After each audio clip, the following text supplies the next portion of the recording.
Hi guys, Shelli, Pelly, Parker Confidential. I have been wanting to do this video for quite a while now on how the big designer luxury brands essentially duping the masses into buying their product, keeping them poor, all the while laughing all the way to the bank. I think I first caught on to this, and maybe it takes me a long time to catch on to things, probably about 7 years ago, and there was this huge Tory Burch sweater with this big ass Tory Burch logo on it, and I thought that is the dumbest thing ever. Like, who's going to wear that? Fast forward to last year, and do you remember the huge LogoMania trend, where the trend was logo, logo, logo, logo, logo, head to toe. Celebrities were shot in Gucci or Louis Vuitton or all these very obnoxious logos. I don't know about you, but I just thought that was one of the most obnoxious trends ever. And let's dissect this for a moment and see who is really benefiting. First and foremost, these large designer luxury brands, Chanel, Gucci, Louis Vuitton, Christian Louboutin, decide, okay, the new hot trend is going to be head to toe logo. The more, the better, i.e. creating a very self-serving trend. What do they do next? Of course, they enlist all of their celebrity connections and clientele to wear the new trend, because of course they know celebrities are big influencers. They're going to be photographed anywhere they go. So what do? They either pay them, or they give them free clothing, or they do both. You know darn well that celebrities understand the power of their influence and the power to create sales. They're not doing this for free. Next, what happens is all of the influencers underneath them, people like myself, see the celebrities wearing it, see this hot trend. Next, we start doing it, we start promoting it across all of our platforms, and now you've got the spiderweb effect where all of the masses are now thinking this is the new cool trend to do, this is what we're doing. The masses see it, they want it, they buy it. Now for the brands, mission accomplished. We've got masses and masses of people walking around as free billboard advertising for the brand. Guess who's laughing all the way to the bank? Not you.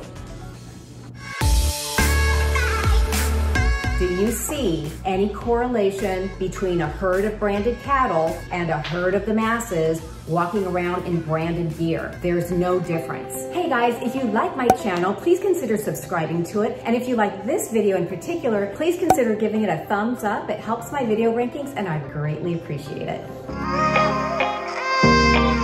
It's promoted as being luxurious, as being exclusive, as being only for a few. So a lot of people who honestly can't afford to buy that kind of stuff will either save up their money, they'll charge it on a credit card, they'll finance it. And yet the real deal is that, like I've said before, wealthy people don't do that kind of stuff. It's the people who want to portray the image of being wealthy. So what am I saying? I'm not saying no, don't ever buy a designer brand. I'm not saying that at all. There are some really beautiful pieces. I love them myself. I love kind of a cool little belt buckle, the red on the bottom of my shoes now and then, but I'm extremely careful when I buy a piece that it's not obnoxious or that it's not prominently placed. Let me show you an example on the side screen. I loved this Valentino top, and it wasn't because it was Valentino, it's the silhouette and the collar. I was about to put it in my shopping cart, but look what I saw on the side of it. A Valentino logo. Really? They freaking ruined the top. I didn't buy it. You don't need to brand yourself that way. It just made me feel like I'm cattle and they're branding me. I refuse to have every article of my clothing branded on the outside. One, do you want to be a walking billboard? Two, do you want to advertise for the brand for free? I don't. And third, I don't want people thinking that I think it's a big deal that I have a designer piece. You kind of want to be cool about it. Like, I love her top, I love those pants, where'd you get them? But it's not just like obnoxious, like I've got a pair of Valentino pants. Like, that's not cool.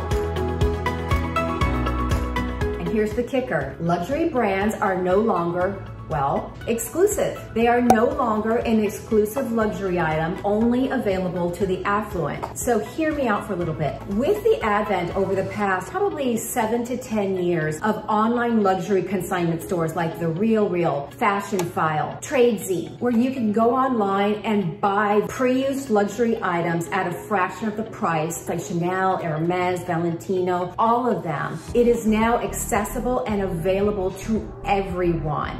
Second, when you have pay-as-you-go options like Affirm, AFFIRM, you'll see it on RealReal, and honestly, almost every major retailer has this option whereby if you can't afford it, you can choose to go through Affirm and you can pay for it over time. Now, why wouldn't you just put it on a credit card? Again, they're appealing to people who really can't afford these things. If you've maxed out your credit card, if you don't have a credit card, you go through Affirm. It allows you to pay over time and you've got your luxury goods. So here's the thing, you guys, carrying a Chanel bag, carrying the YSL bags, it isn't as exclusive as it used to be. So if you really can't afford it, but you want that aura of luxury, in my opinion, it doesn't hold the same value as it used to. What is cooler? Let me show you.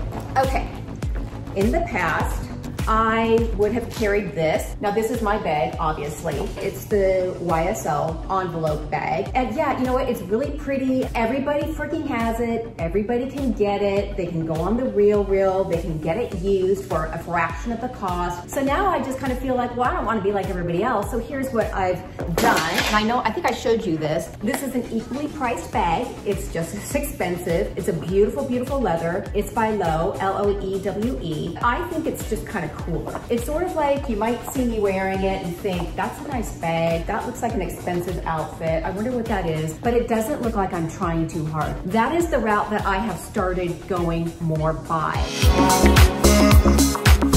Last month, I went through my closet, and I'm not kidding you, I got rid of 42 separate luxury items, like 6 Chanel bags, numerous Valentino, Chanel, Louboutin. I'm consigning them on the RealReal. I was just over wearing what everybody else is wearing. I kind of wanted to go a little more chic, low-key, and I like this.